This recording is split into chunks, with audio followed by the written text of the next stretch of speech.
During the Russian Civil War, a 25-year-old second lieutenant from the former Tsar's army was appointed as a commander of the First Army of the Bolshevik-led army. At the age of just 42, he was promoted to Marshal of the Soviet Union, the highest military rank in the Soviet army. He was subsequently accused of treason and executed just 2 years later. He was demonized as a traitor during the Stalin era, but was declared innocent during the de-Stalinization period under Nikita Khrushchev.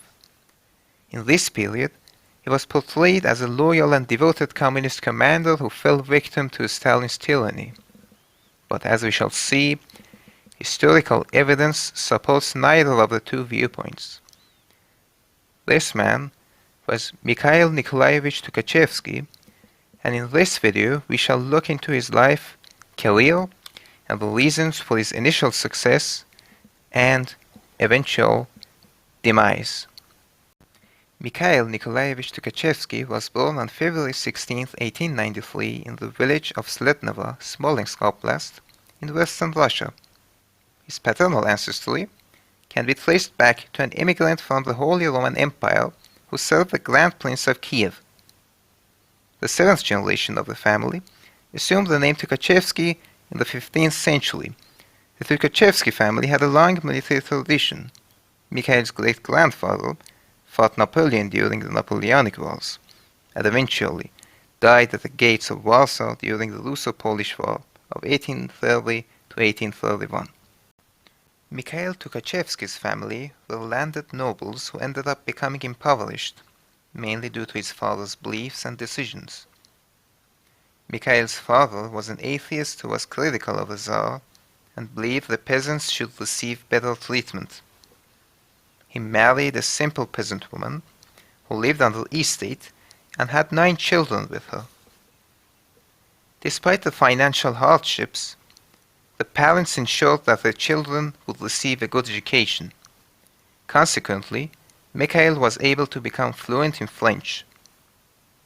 Mikhail's family lived in Warja Square during the summer and Penza during the winter. However, financial shortcomings forced the family to permanently move to Penza in 1898. From 1904 to 1909, Mikhail attended high school in Penza. This was against his wish of attending the cadet corps, which his father could not afford to pay for. In school, Mikhail was noted to be capable but received poor grades in many subjects, due to regarding many of them as not interesting. He was noted for his hatred and mockery of religion, which made him end up in trouble with the school staff.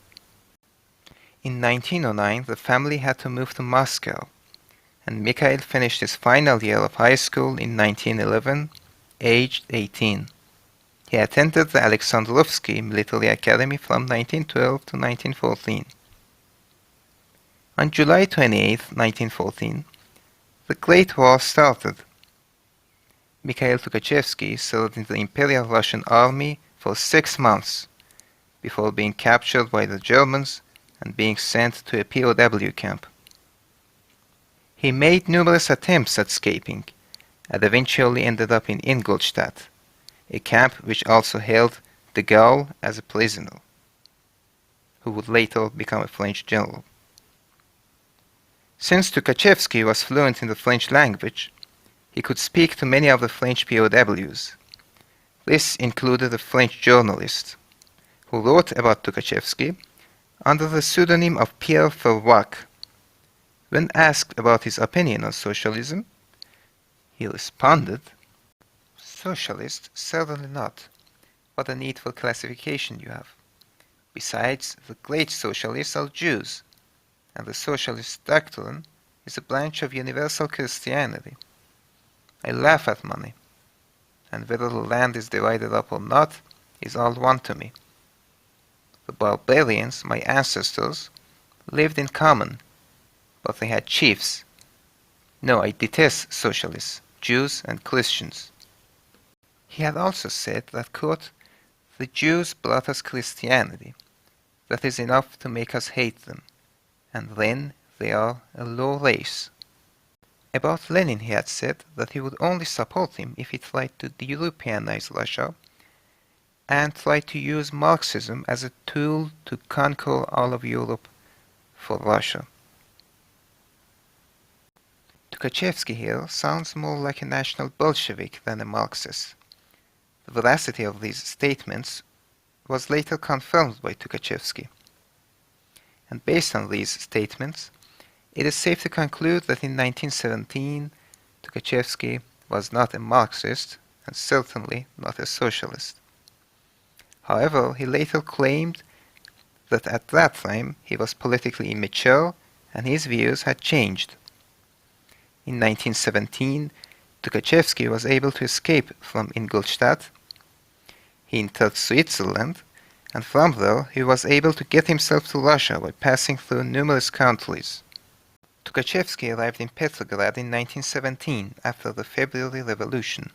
At that time, the provisional government had de jure control, but other factions were rapidly forming. He was satisfied that the Tsar was gone, but he was still not sure which political movement to support. His aforementioned statements show that in 1917 he was an anti-Semite, pan-Slavist, imperialist, and atheist who wanted Russia to be de-Europeanized and dreamed of Russian dominance in Europe.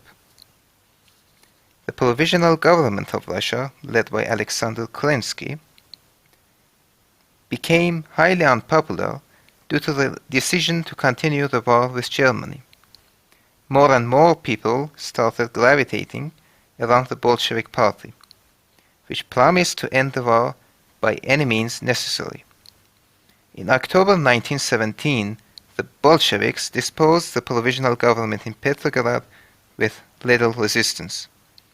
In early 1918, after the Red Army was established in Moscow, Tukachevsky traveled to Moscow and joined the Red Army in April 1918.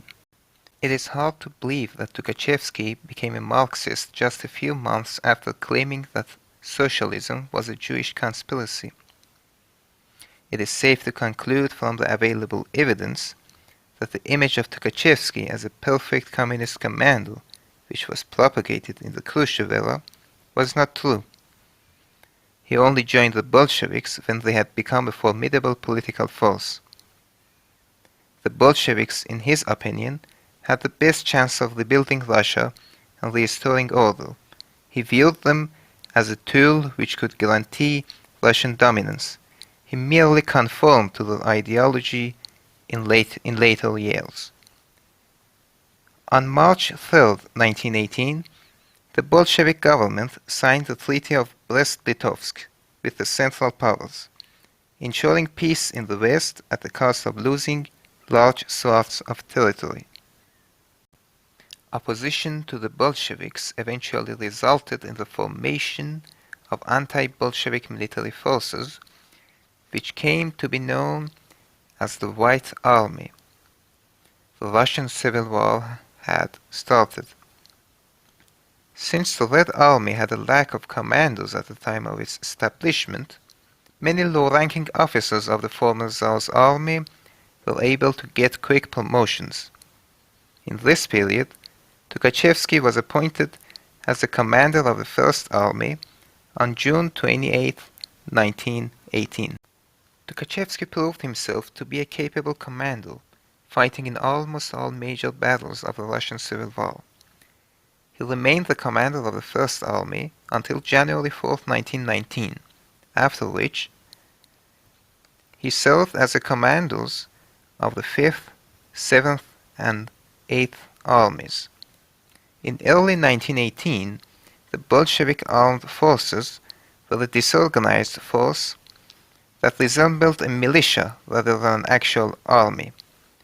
Concessions given to soldiers, such as the democratization of the army, had harmed the army discipline, and there was a need for reorganization. Tukachevsky's reports were influential in the drafting of the 29th of May decree, which introduced conscription laws and tried to increase discipline and order in the Red Army. Tukachevsky was also the first Red commander to create military tribunals in the Red Army in the summer of 1918. As the White Army was being defeated, a new challenge emerged in the West. War had broken out between Russia and the newly established Second Polish Republic. When the Polish-Soviet War started, Lenin believed that the Polish proletariat would rise in support of the Bolsheviks. In reality, the exact opposite happened.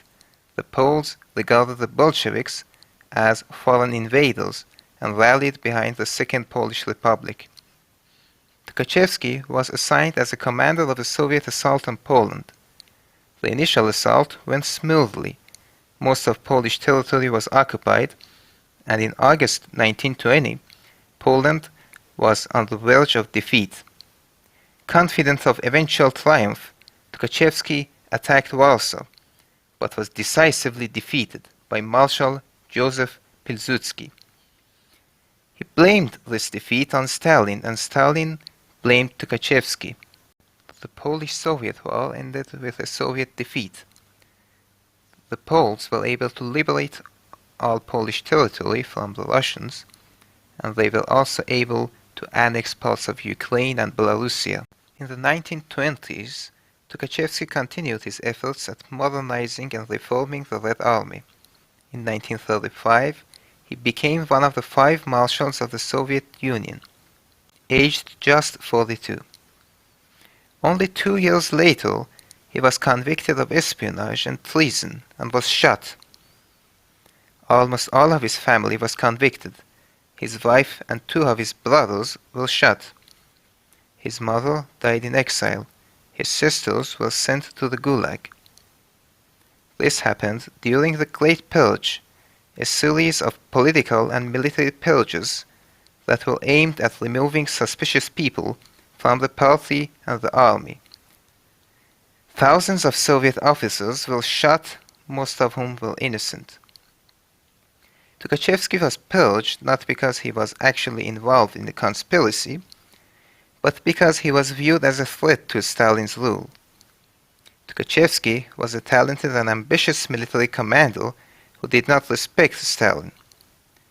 He had blamed his failure in Warsaw on Stalin's incompetence.